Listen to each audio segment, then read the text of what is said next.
Alrighty, students, this is the walkthrough video for Monday. It is March 31st in Try 3, Week 6. We've got a new bell work. It is page 28. We use blank and or blank sequences to determine evolutionary relationships. And to help you figure that out, do you remember we did this evidence for evolution assignment on Friday?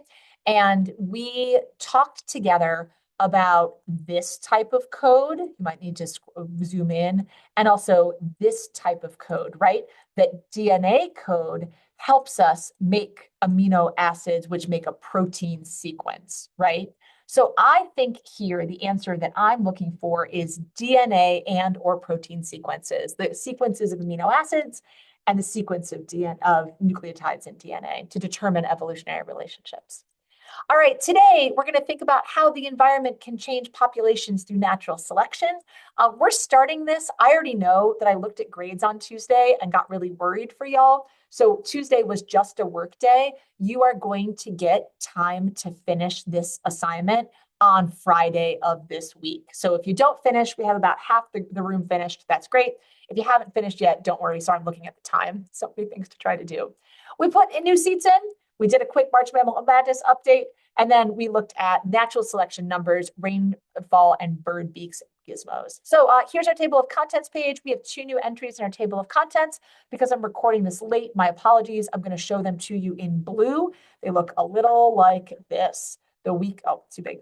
The week 6 bell work, and then natural selection numbers gizmo. That counts as our lab for this week. Remember, if you have done gizmo assignments with us in class, you know that these, if you read them carefully, they will tell you exactly what to do. And so you will practice in a really guided environment working with numbers that have to do with natural selection. I'm really excited for you about it.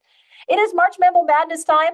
Tonight we have the final roar. We're going to look after Wednesday at the championship and see whose brackets won. I'm excited for you about that. All right, remember, when we left off last week, we were thinking about these 5 elements of evolution, right? You can get evolution through a small population size, like when the avalanche lands and it just so happens that it hits some of the pink bunnies and none of the red bunnies or whatever. Non-random mating, mutations, gene flow, which is when we get migration, immigration, or emigration of certain organisms, and then natural selection. And we're going to focus in on this idea of natural selection. The data you're going to look at is really famous, data that we collected from a real life drought in the place where these finches live. So during the voyage of the HMS Beagle, the young Charles Darwin collected several species of finches from the Galapagos Islands, and 2 of his finches are shown. Great. And both species of finches are shown below. You're going to answer these questions. And then remember, to get to a gizmo, you're going to click here, and it's going to say, look, it's going to say goel.com, goel.com. And it's going to give you this place to put a student. You have a class code. Even if you already have an account here, you're going to click, I have a class code. It's going to be blue. And you're going to type ELL99KFW into that space. So I'll show you what that looks like here. And then you either going to log into your account if you remember. If you don't remember, you're going to have to create an account. Listen carefully. You are going to want to write your username and password on today's paper, somewhere up here at the top, somewhere over here on the side, so that if you lose it, we're going to do like 2 or 3 more of these. And that way, if you lose it, you're going to be able to log back in again. But you can always log in by going to goel.com and logging in with now, once you've signed up for my course and it looks like this, once you've created an account or log in, you will just know what's assigned to you.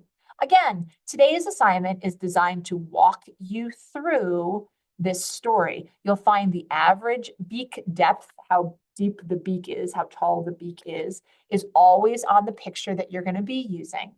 And the other thing that some people had trouble with, they were like, I don't know what the range is. Like if I had people who were between 5 foot and 6 foot tall on my volleyball team, the range of height would be 1 foot. There's 1 foot of difference between the tallest person and the shortest person. That's the range. If you have beaks that are 20 and beaks that are 10, there's a range of 10 because you're taking 20 and subtracting 10.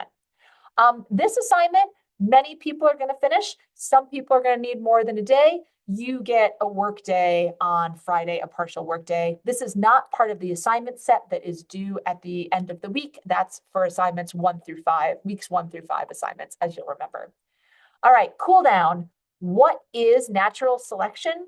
Natural selection is when individuals with helpful, I really want you to use the word adaptations here. Those are phenotypes that are helpful. Those are physical traits, physical characteristics that are helpful. So, all right, like I said, I already know Tuesday is going to be a big work day to help make sure that you have what you need to be successful. All right, that's it for me. Take care out there. See you soon.